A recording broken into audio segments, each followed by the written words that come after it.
कल की सूचना हम पूर्ववत ही बता दें। यहीं पर हनुमान जी के विशेष मंत्रों से, बीज मंत्रों से, हनुमान चालीसा से, पंचमुखी हनुमत कवच से हनुमान जी का कल हवन किया जाएगा। लाखों लोग जो देश विदेश में रहते हैं, विदेशों में भी रहते हैं, जो धाम पर नहीं पहुंच पाते, नकारात्मक ऊर्जा से परेशान हैं, तंत्र मंत्र से परेशान हैं, दुकान मकान आदि आदि चीज़ों में बहुत परेशान, पर कहीं ओझाओं के चक्कर में पड़ जाते, कहीं हली उल्लाह वालों के चक्कर में पड़ जाते, परेशान हो जाते। उन सब के लिए सन्यासी बाबा ने बड़ी कृपा की। 5 हवन की विधि घर बैठ करके कर लो, और अपने घर पर स्वयं प्रभाव देखो। घर पे ही सामान रख लेना है, हम यहाँ से बोलत जे भी, और आप जो है सुनत जाइयो, और वैसे ही विधि करते जाना। ब्राह्मण आचार्य भी कर रहेंगे, तो तिल जबा चावल घी शक्कर नारियल कलावा यज्ञोपवीत कपूर माचिस पुष्प रोली, एक लकड़ी का पीढ़ा, प्रसाद मीठा आदि, शक्कर, दिया बत्ती, संधा, इतनी सामग्री आप रख लियो। और एक सारोट लकड़ी का जो पीढ़ा हो, उस पर बालाजी का विग्रह या सन्यासी बाबा का चित्र रख लियो। कल ठीक 9 बजे, कल दरबार को पूर्व में दिन में ही विराम कर लेंगे, और ठीक 9 बजे यहीं पर देश विदेश में रहने वाले लोगों के लिए हनुमान चालीसा का हवन करवाया जाएगा। फिर कल हवन करवाकर परसों दिन का दरबार लगाकर हम आगामी यात्रा के लिए जाएंगे। 7 तारीख से कथा है महाराष्ट्र के आम गांव में, वहाँ से आम गांव में, गोंदिया जिला है, गोंदिया जिला है, वहाँ पर 5 दिवसीय कथा है। वहाँ से सिर्फ एक दिन प्रणाम दंडोत करने बालाजी के चरणों में हम आएंगे, और वहाँ से फिर सीधा पूज्य गुरुदेव भगवान के जन्मोत्सव में सम्मिलित होकर, प्रकटोत्सव में सम्मिलित होकर, हम उत्तर प्रदेश की धरती बुंदेलखंड में एक जगह हम पहली बार जा रहे हैं, बांदा। वहां पर 16 तारीख को कथा सुनाने जाएंगे, 21-20 तारीख तक वहां रहेंगे, और वहां से फिर यात्रा करते हुए राजस्थान पहुंचेंगे, कोटा। वहां 3 दिन की कथा सुनाकर फिर वहीं से मठ पे जाएंगे, मुंबई महाराष्ट्र। 26-27 में वहां मठ में रहेंगे, वहां से फिर धाम आएंगे, फिर कहीं नहीं जाएंगे।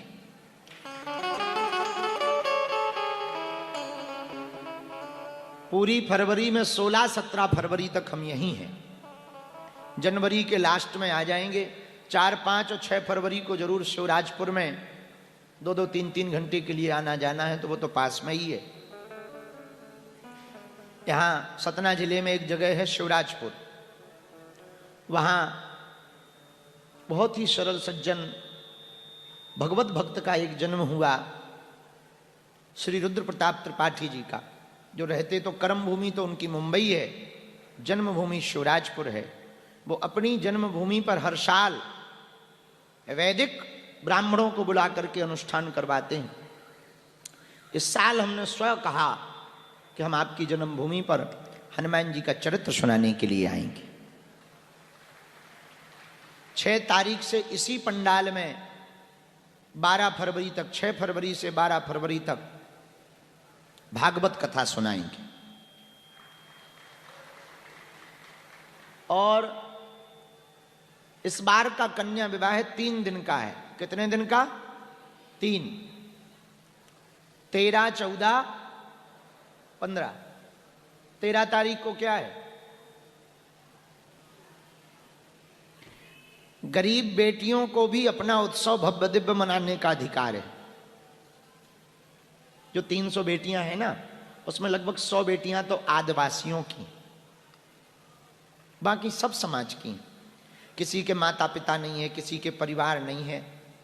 हर वर्ष की तरह इस साल भी उनके लिए double bed, sofa, LED TV, पायल, बिछिया, सोने की नाक की कील, गैस, चूल्हा, सिलेंडर, किचन सेट, बर्तनों का सेट पूरा, बाल मुकुंद जी, रामचरितमानस, गोदरेज अलमारी, सिलाई मशीन, प्रेस, मिक्सी, पूरे वस्त्र, बेटी के पूरे वस्त्र, दामाद के पूरे वस्त्र, और हर बेटी को मुसीबत के लिए 30-30 हजार की एफडी हर बेटी को दे रहे हैं।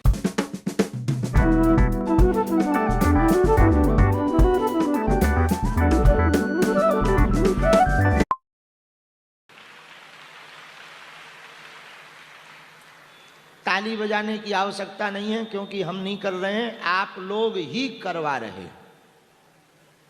कोई धनवान श्रीमंत हमारे पास आता है, हम उनको इशारा कर देते हैं कि तुम्हें कन्यादान करना है, बस हो गया। भगवान ऐसे करवा, जो कुछ कम पड़ता है भगवान की कृपा से दान पेटी में आ जाता है। और हम भारत में एक नया प्रचलन चाहते हैं, मंदिरों की दान पेटियों में हिंदुओं के चढ़ावे से हिंदुओं की बेटियों का घर बसाया जाना चाहिए। जो अर्थ संपन्न मंदिर हैं, श्री संपन्न मंदिर हैं, उन सभी मंदिरों से हिंदू ही तो चढ़ावा देते हैं, हलीउल्लाह वाले थोड़ी चढ़ाते हैं, हिंदू ही चढ़ाते हैं। तो वो हिंदुओं की दक्षिणा हिंदुओं के काम आए, उसका एकमात्र उपाय है वैदिक गुरुकुलम और बेटियों का विवाह, अस्पताल। भगवान की कृपा से ये 7वां साल है, और इस साल महाराज जी आपके चरणों के प्रताप से ये दास 1675 बेटियों का धर्म पिता हो जाएगा। तो आप सबको कन्या विवाह का निमंत्रण है, परिवार सहित भैया हमारा निमंत्रण स्वीकार करो। बुंदेली में कहें तो चूल से निमंत्रण है। हाँ, बुंदेली में जब परिवार को जात तो बुंदेली में परिवार नहीं कहो जात, बोले महाराज चूल से निमंत्रण है। अच्छा, तो हमने पूछी एक दिन अपने माताजी से, ये चूल से निमंत्रण क्या है? बोले घर पे चूल्हो ही ना जलाओ, ये चूल से निमंत्रण है। घर पे चूल्हो ही ना जलाओ, यहीं आके खाओ, यहीं रहो, ये चूल से निमंत्रण है। तो एसपी साहब आपको भी जो है चूल से निमंत्रण, पुजारी जी को तो है ही है। तो आप सबको हमारे बुंदेली में कहें भैया चूल से निमंत्रण है, सब जने आई जाइयो। बालाजी महाराज के कृपा पात्र बागेश्वर धाम पीठाधीश्वर परम पूज्य धीरेन्द्र कृष्ण शास्त्री जी महाराज का पावन संकल्प। मध्य प्रदेश में छतरपुर के ग्राम गढ़ा में बनेगा विश्व स्तरीय कैंसर अस्पताल एवं रिसर्च सेंटर, जिसकी आधारशिला देश के यशस्वी प्रधानमंत्री नरेंद्र मोदी जी के कर कमलों से रखी जा चुकी है। 200 करोड़ रुपए की लागत वाले 100 बेड के इस अस्पताल में गरीबों का होगा मुफ्त इलाज। ये बहुत बड़ा अवसर है, बहुत बड़ा काम है। संकल्प बड़ा हो, संतों के आशीर्वाद हो, प्रभु की कृपा हो, तो समय सीमा में सब पूर्ण होता है। हमारे प्रियजनों, बागेश्वर धाम पूरे भारत के लोगों, अभी तक अस्पतालों में मंदिर थे, अब मंदिर में अस्पताल होगा। कैंसर हॉस्पिटल निर्माण हेतु सहयोग देकर पुण्य के भागी बने।